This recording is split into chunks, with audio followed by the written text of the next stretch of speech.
Hey guys, Tom here from Diabetes Chat. In this video, I'm going to show you how to apply the Dexcom G6 sensor.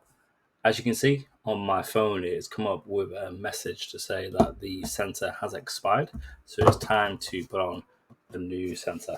I have my box with my sensors in. In the box, it comes with 3 sensors, and I get 3 loads of this for a few months.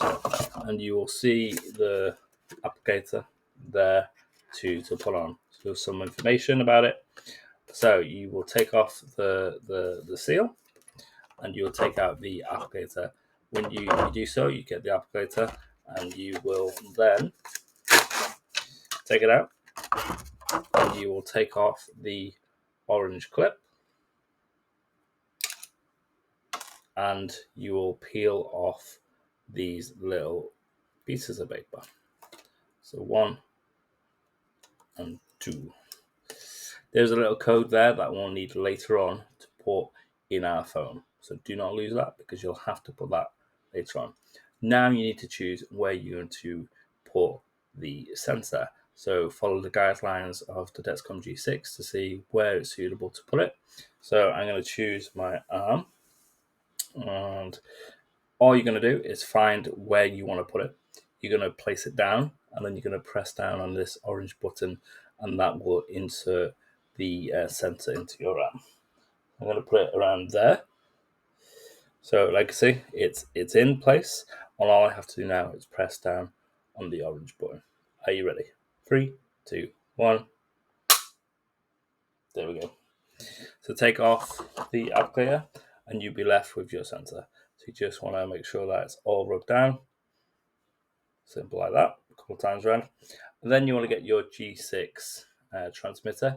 If you're already using one, you can put it back in, and if not, then you can, if you need a new one, you'll get that from your GP, your doctors, and then you can apply that. So simply, you're going to click it into place, and you'll hear 2 clicks to indicate that it's in. 1, 2, brilliant. So there you go. The G6 has now been inserted in, and we're ready to go with the app itself. So as mentioned, we have the Dexcom G6 app, and it is telling me now that the sensor has expired and it's time to replace the sensor. So you can find out more instructions, how to remove your sensor with the instructions by pressing that link. And we're just going to press OK to go to the next screen. You can see the data of when it was last working. Just around 4:30, 4:45, it was working. So we're going to press new sensor, and it says sensor code is on sensor applicator. So just as I was showing you then in the video, you will have your applicator with the code, which I asked you to keep hold of. So we're going to enter the code. You can take a photo of it, or you can manually enter the code. So I'm going to manually enter the code into this one and save that, and then you confirm that. When you obviously apply, you can follow the guidelines to where you want to apply your sensor, and it says some information about ages as well.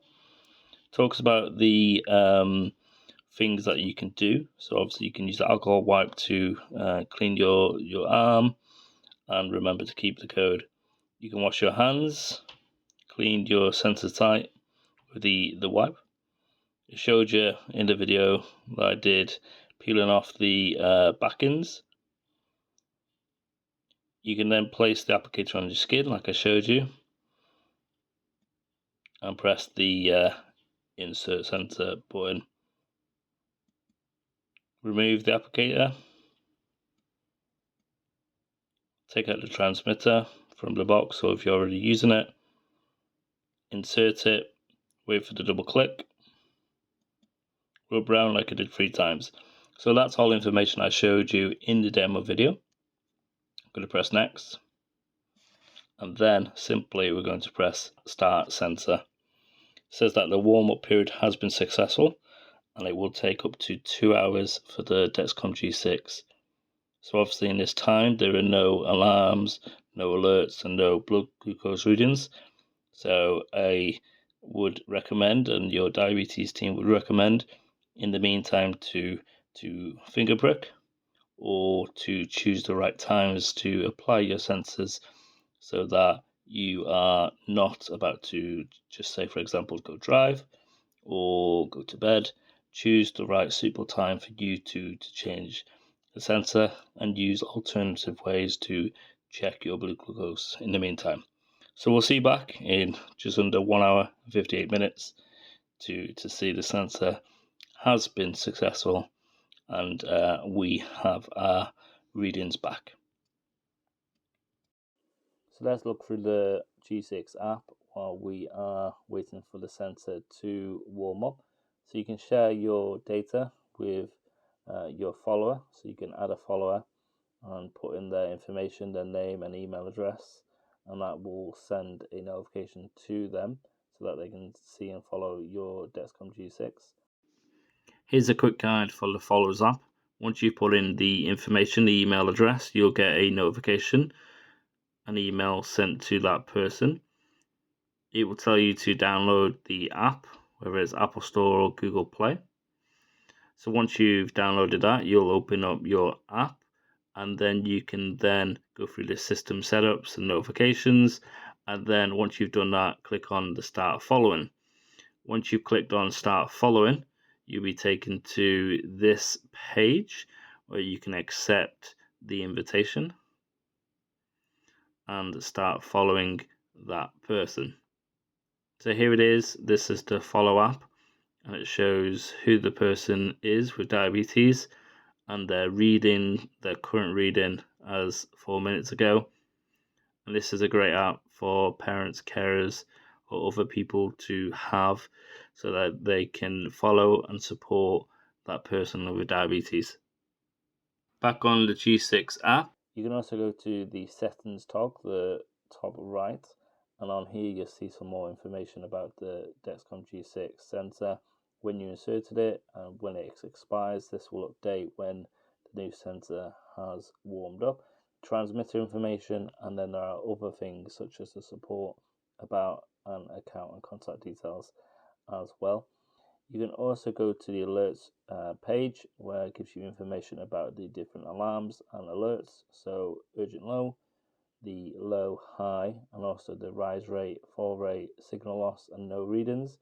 And you can adjust these to what you are comfortable with and what your diabetes team recommend.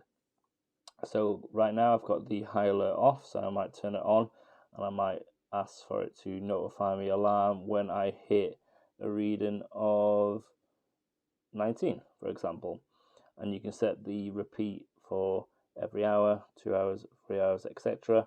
And you will get that notification. Again, you can modify that for the other alarms as well. Again, speak to your diabetes team to support you with that. And on this page, you go down to calibrate. You can calibrate your finger prick test meter.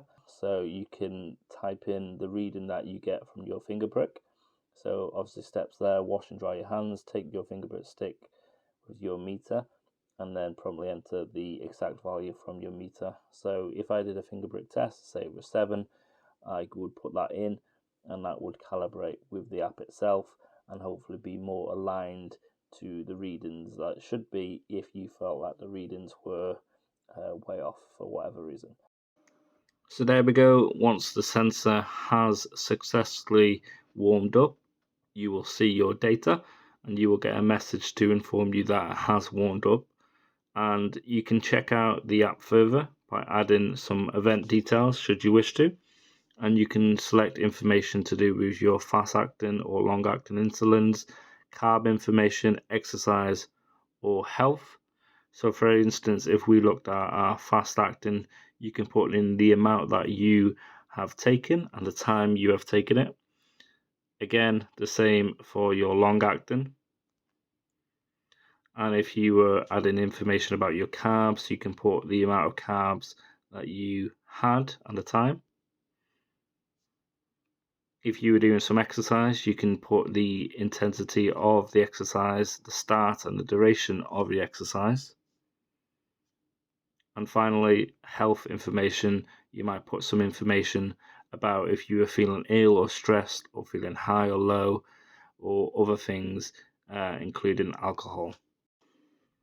As your data warms up, you will see the graph will grow with the dots to show where your glucose is and where it's been. The 8.9 is the current reading, and you will see the arrow across as it's stable across, and it will go up or down. And if you click on the graph itself, you can see some more information regarding the last hour, 3 hours, 6 hours, 12 hours, 24 hours, and it gives you a little indication of where you've been in your day. So there you go, guys. I hope that you found this video very helpful. From open up the Dexcom G6 box to applying the sensor to put it on the Dexcom G6 app and looking at the warm-up period, going through the functions and the features of the Dexcom 6 app, looking at the graphs, the trends, the alerts, the calibration, and also the Dexcom Share app for parents, carers, partners, and everyone, so like they can help you with your diabetes care and management. If you have any questions, please fire up in the comment section, and I'm happily will answer them to help you with your journey with the Dexcom G6.